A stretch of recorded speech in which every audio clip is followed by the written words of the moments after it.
అండి, welcome to my home kitchen.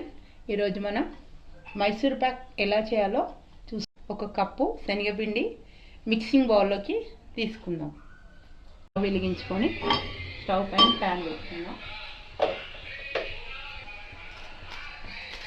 ఇప్పుడు ఏ cup అయితే శనగపిండి తీసుకున్నామో అదే కప్పుతో 2 కప్పుల ఆయిల్ తీసుకుందాం.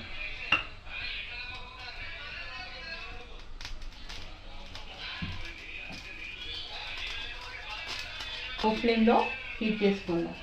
నెయ్యి కూడా వేసుకోవచ్చు, 1 కప్పు ఆయిల్ కూడా వేసుకో.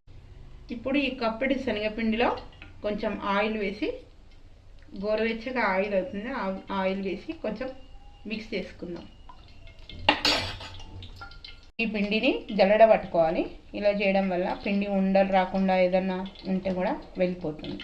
పిండిని జల్లించుకుందాం. పిండి జల్లించుకోవాలి. ఇది పిండి పక్కన పెట్టేసుకుందాం. పిండి నూనె తీసుకున్న కప్పుతోనే 2 కప్పుల షుగర్ తీసుకుంటున్నాం. చక్కెర మునిగేంత వరకు వాటర్ వేసుకున్నాం. ఇప్పుడు ఈ షుగర్ మంచిగా కరిగి తర్వాత తీగ పాకం రావాలి. పాకము ఇలా తీగ పాకం కావాలండి. తీగ పాకం అయిన తర్వాత ఈ పిండిని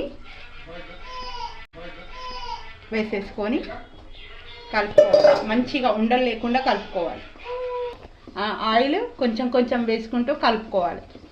ఆయిల్ కొంచెం కొంచెం వేసుకొని కలుపుకోవాలి. ఇలా కొద్దిసేపు కలుపుకుంటేనే మైసూర్ పాక్ అనేది గుల్లలు గుల్లలుగా మంచిగా వస్తుంది. ఇప్పుడు ఈ గిన్నెకి ఆయిల్ అప్లై చేసుకొని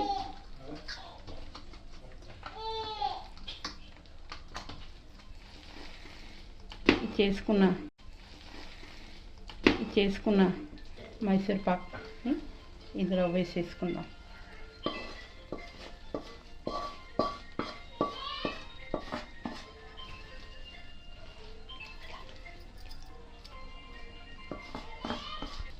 దీన్ని సమానంగా అనుకోవాలి.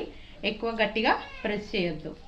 ప్రెస్ చేస్తే మైసూర్ పాక్ అనేది గుల్లలు గుల్లలుగా రాకుండా అయిపోతుంది. ఇప్పుడు ఇది కొంచెం వేడిగా ఉన్నప్పుడే మనం పీసెస్గా కట్ చేసి పెట్టుకోవాలి. చల్లగైన తర్వాత ముక్కలుగా రాదు కాబట్టి ఇప్పుడే పీసెస్ కట్ చేసుకొని పెట్టుకోవాలి. ఇప్పుడు మైసూర్ పాక్ని